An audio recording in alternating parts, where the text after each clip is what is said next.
Água mole em pedra dura, tanto bate até que fura. Já ouviste esse ditado? Nós vamos ver a ideia desse ditado hoje em O que diz as Escrituras. Em Josué, capítulo 1, um texto muito conhecido por todos, Deus repete por 4 vezes a mesma expressão para Josué. Ele vai dizendo para Josué: seja forte, seja corajoso. E Deus diz isso 4 vezes. E há 4 menções, 4 propósitos, 4 ideias pelo qual Josué deveria ser corajoso. E essas ideias estão relacionadas também à nossa vida, à nossa existência. Vamos comigo? Josué capítulo 1, versículo 5. Assim como eu fui com Moisés, estarei com você. Jamais te abandonarei, jamais falharei com você. Seja forte e corajoso, porque você conduzirá esse povo a herdar a terra que prometi. Deus aqui estava dizendo para Josué: eu fui com Moisés, eu estive com esse líder e eu vou estar com você. Seja forte e corajoso, porque você vai fazer esse povo herdar. O que Deus está dizendo para Josué? Seja forte para liderar.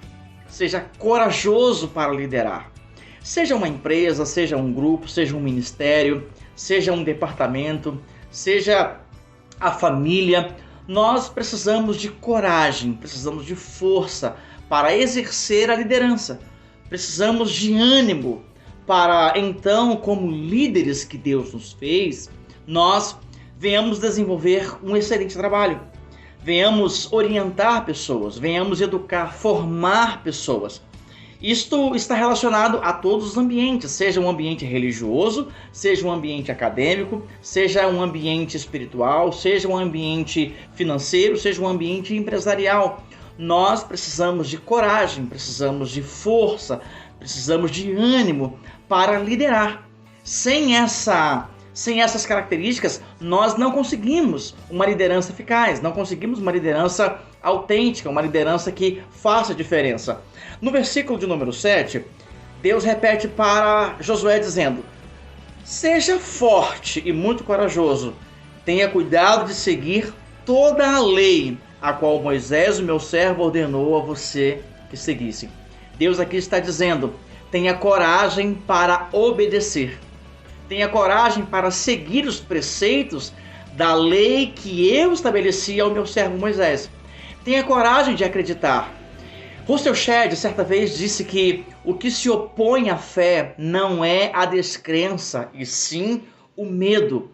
Muitas pessoas não creem, muitas pessoas desistem, muitas pessoas ficam pelo meio do caminho, não é pela falta de fé, é pela falta de coragem, é pela falta de força, é pela falta de ânimo. Isso significa falta de fé.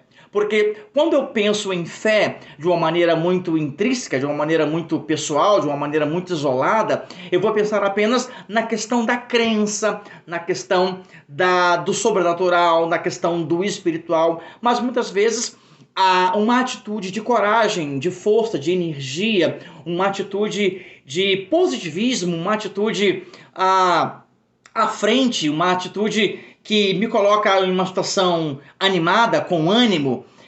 Isso faz de mim alguém que evidencia, alguém que está crendo.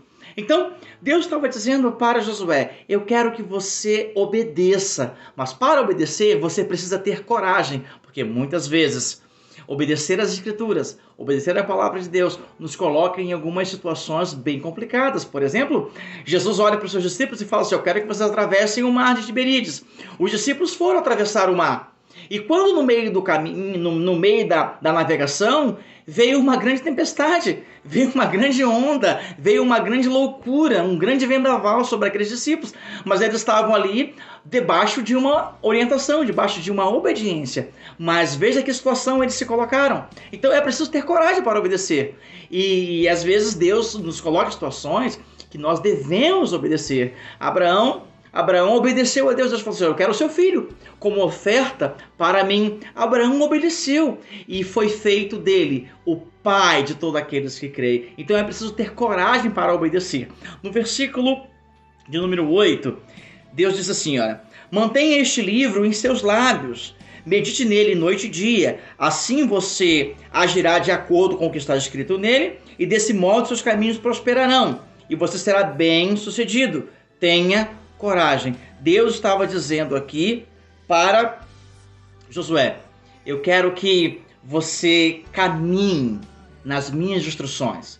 Eu quero que você transmita as minhas instruções. O bom discípulo, costumamos dizer que o bom discípulo é aquele que ele recebe, ele retém e ele entrega, ele oferece, ele dá.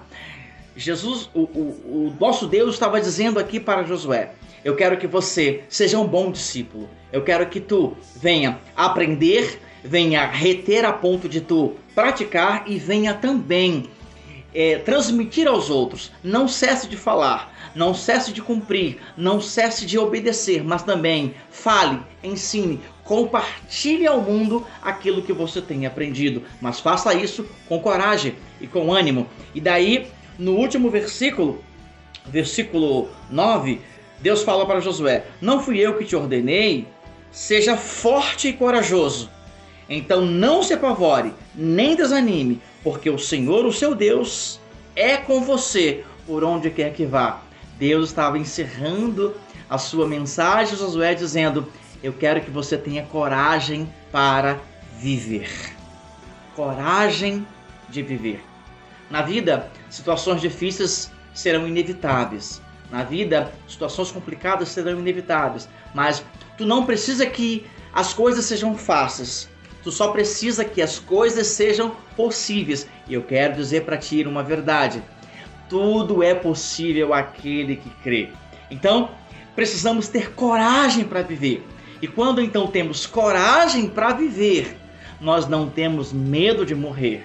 Nós não temos medo de perder, nós não temos medo de arriscar, nós não temos medo de investir, nós não temos medo porque sobre nós repousa um amor e esse amor lança fora todo o medo e esse amor chama-se Jesus Cristo. Esse amor chama-se o Senhor Deus, sabe? Aquele que é por essência o amor. Então tenha coragem de viver e seguindo então numa retrospectiva desta palavra, tenha coragem de obedecer, tenha coragem de seguir, tenha coragem de transmitir aos outros, tenha coragem de viver. Deus abençoe a tua vida hoje e sempre. Um forte abraço e um beijo em seu coração.